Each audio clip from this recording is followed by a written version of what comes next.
চাকরিজীবী এক যুবক রাস্তার পাশ দিয়ে হাঁটতেছে, আর যখন হাঁটতে বাড়ির বাসার মধ্যে যাইতেছে তখন দেখতেছে রাস্তার সাইডে এক মাহফিল হইতেছে। যুবক মাহফিলের মধ্যে বসে গেছে, ওলামায়ে কেরামের জবান থেকে নসিহত শুনেছে, রাত 2টা পর্যন্ত ওলামায়ে কেরামের জবান থেকে নসিহত শুনেছে। আর এদিকে মা ভাবতেছে আজকে মনে হয় আমার সন্তান আমাকে আঘাত করবে না, আমার সন্তান মনে হয় আজকে আমাকে আঘাত করতে বলে গেছে। আল্লাহর দরবারে তাহাজ্জুদ পড়িয়ে দোয়া করতেছে, মা আল্লাহকে বলে মালিক আমার সন্তানটাকে তুমি বুঝ দাও, আমার সন্তানটাকে তুমি বুঝ দাও।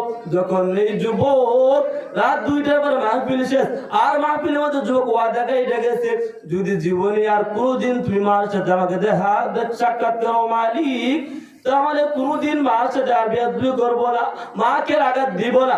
যখন যুবক তার মার দরজার সামনে গিয়ে হাজির, যুবককে তার মাকে সালাম দিয়েছে।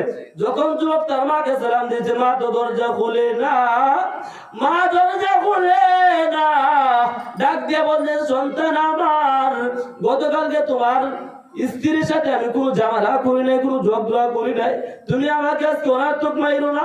গতকাল যে আঘাত তুমি আমাকে করেছো, এই আঘাতের বেদনা আমার শুল থেকে এখনো যাই না।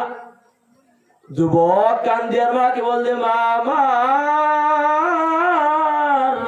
দরজাটা খুলেন, আপনাকে আমি আঘাত করবো না। মা তো বিশ্বাস করে না। এক পর্যায়ে মা যখন দরজা খুলছে, যুবক মার পায়ের মধ্যে চাপ দিয়ে পড়ছে। যুবক এ গজারে কান্দার যুবক উলামায়ে কেরামের বাণী শুনলে, উলামায়ে কেরামের মুখে আলোচনা শুনলে কি ফায়দা হয়, কি লাভ হয়, বাস্তব ঘটনা। যুবক যখন মায়ের পায়ের মধ্যে লাভ দিয়ে বলে বলতেছে মা আমার আর কোনদিন তোমাকে আমি আঘাত করবো না, আর কোনদিন তোমাকে আমি মারবো না। এই গজারে কান্দার যুবককে ডাক চিৎকার মেরে বল, এই উসিলা কার জন্য হয়েছে? উলামায়ে কেরামের মুখ থেকে আলোচনা করার উসিলা তার মাকে সম্মান করে সে আল্লাহর কাছ থেকে জান্নাতে কামাই করে নিয়েছে। এজন্য যুবক উলামায়ে কেরাম যে কথা বলবেন, যে দিক নির্দেশনা দিবেন, যে কথা উলামায়ে কেরাম বলবেন সেটা শুনবেন, সেটা বাস্তবায়ন করবেন। উলামায়ে কেরামের মুখ থেকে উলামায়ে কেরাম যে কথা বলবেন সেটা মানবেন। একজন আল্লাহর